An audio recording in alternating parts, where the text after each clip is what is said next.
दोस्तों, तो इस वीडियो में बात करेंगे फर्स्टक्राई.com आईपीओ के बारे में, यानी कि ब्रेनबीज सॉल्यूशंस आईपीओ के बारे में।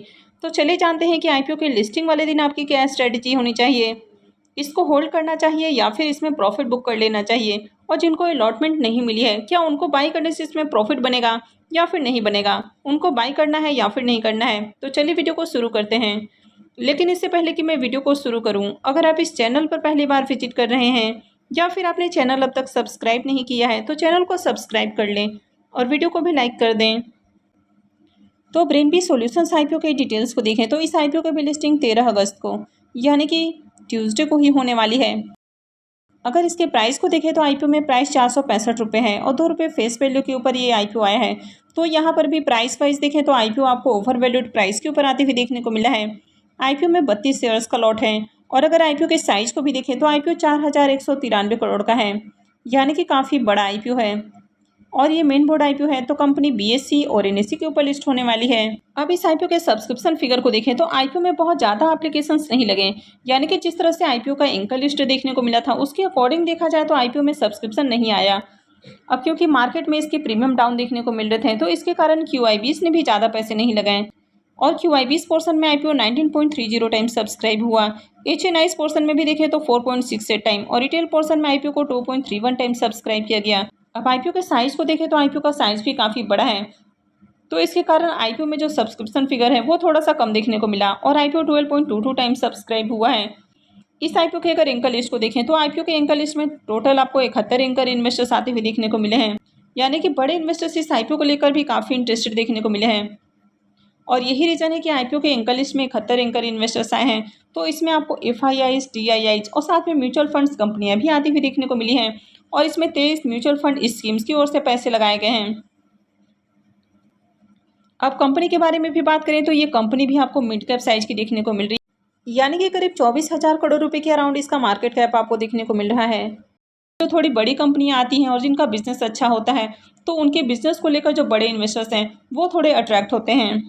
अब अगर ब्रेनबी सॉल्यूशंस आईपीओ यानी कि फर्स्टक्राई.com के भी बिजनेस के बारे में बात करें तो कंपनी ऑनलाइन और ऑफलाइन दोनों सेगमेंट में आपको काम करते हुए देखने को मिलती है, और कंपनी मदर्स, बेबीज और किड्स के जो प्रोडक्ट होते हैं तो उनको सेल करती है, यानी कि इनके प्लेटफॉर्म पे आपको हर तरह की ज़रूरत के सामान मिल जाते हैं।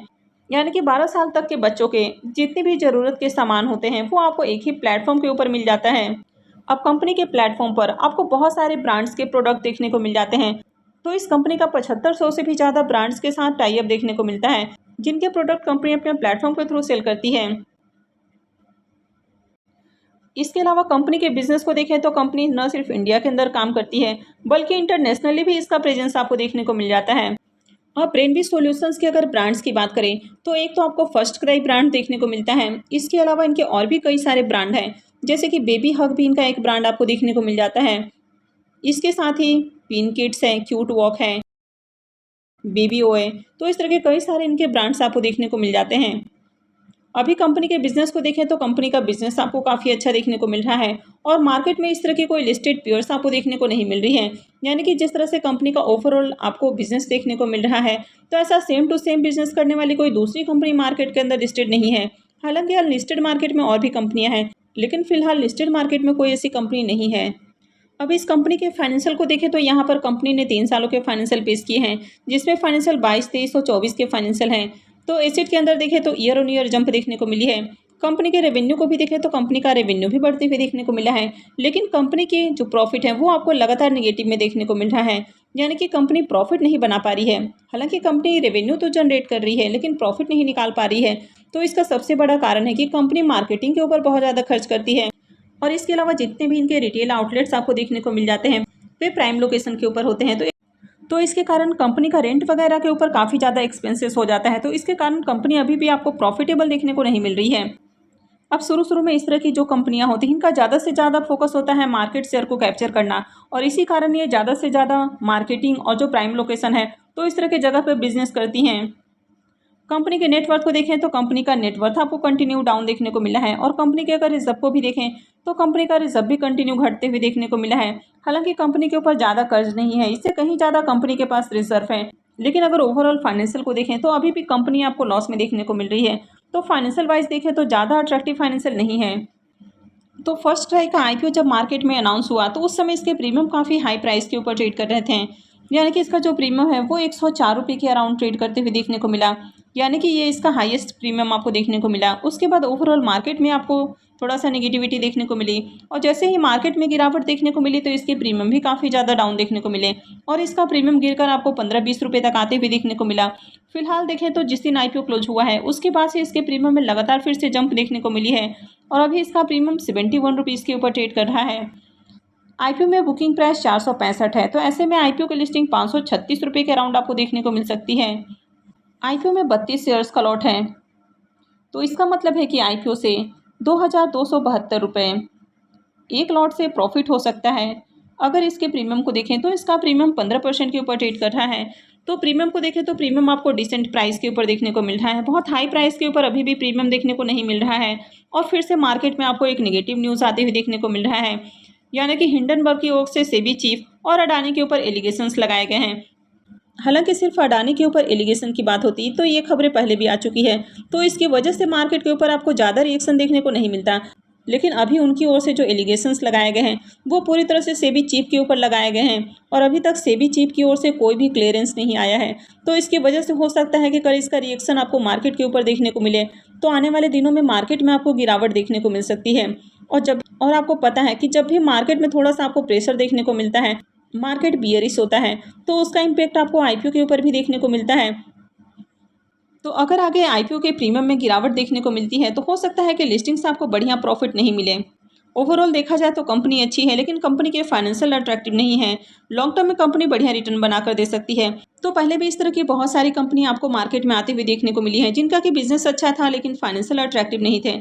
जैसे कि जोमेटो की बात करें, पीबी फिनटेक की बात करें या फिर मामाअर्थ की बात करें, तो लिस्ट होने के बाद कंपनियों ने अच्छा परफॉर्मेंस दिखाया है।